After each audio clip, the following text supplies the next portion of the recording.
people in Toronto won't stop working from home, and it's impacting the city. We won't stop. Yeah, there's like a lot of cities, and this showed up here, obviously, but it's like a lot of cities where I had referenced this on the previous episode. You're having this increased vacancy, commercial real estate. Famously, Shopify, who has had plans of a massive office space here in Toronto, backed out of their lease, even at a stiff penalty, because they realized like no one's gonna happen. Now, different companies have different requirements, and Shopify, I think, had a slightly easier path towards work from home. At least a lot of their team in Toronto is like developers. Exactly. People that could work from home. So that was an easy transition and maybe an easier decision than for other companies who want to do this hybrid thing. They want to have part-time in, part-time out. But we're seeing like unprecedented vacancy rates, essentially, going on in the city. And kind of a resistance among employees to go back. They say, like, listen, I'm doing just fine. Check the performance. I'm doing just fine. I don't know what they're saying. If you scroll down, there's a couple of charts showcasing this vacancy stuff. Yeah, so here, this comes from CBRE. It was a commercial real estate kind of company. And they're showcasing current quarter net absorption by market and square footage. So this is like commercial real estate that's just sitting there, not leased, essentially, not absorbed. And you can see Toronto hit the hardest. This is not a surprise. A major city, it probably has the most of this style of real estate to begin with. And you can see it's down 2.2 million, I believe. 2.2 million square feet? No, wait. By market in thousands of square feet. Is it 2.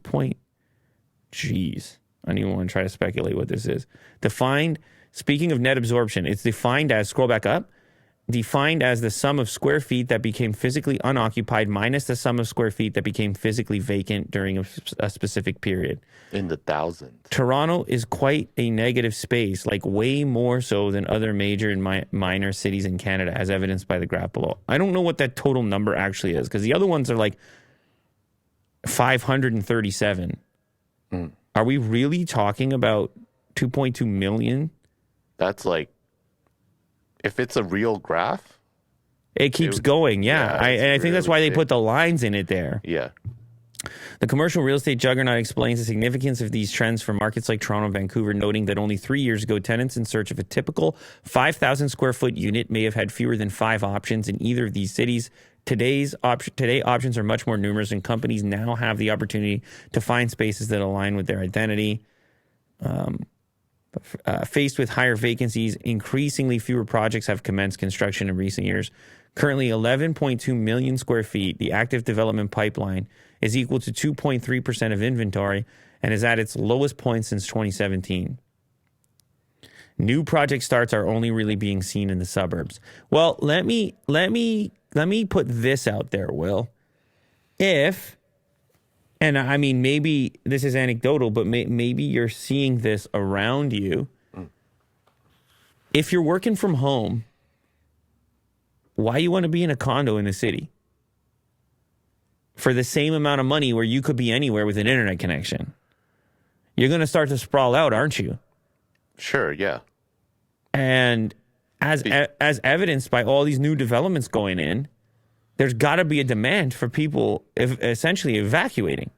If they don't have a reason to be down there, if they're not going into the office, if the commercial real estate is increasingly vacant, and you need an internet connection, you can all of a sudden move further away than you ever could previously.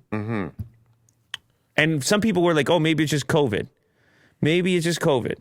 And so people are not feeling the city because the city ain't the city when everything's locked down. Yes. And then it's like, we're kind of post-COVID now, and it keeps going. Keeps going and going. And people like the work from home. They like the flexibility, and they have different ideas from a lifestyle perspective. And by the way, it's not just Toronto. This is a lot of cities going through stuff like this at the moment.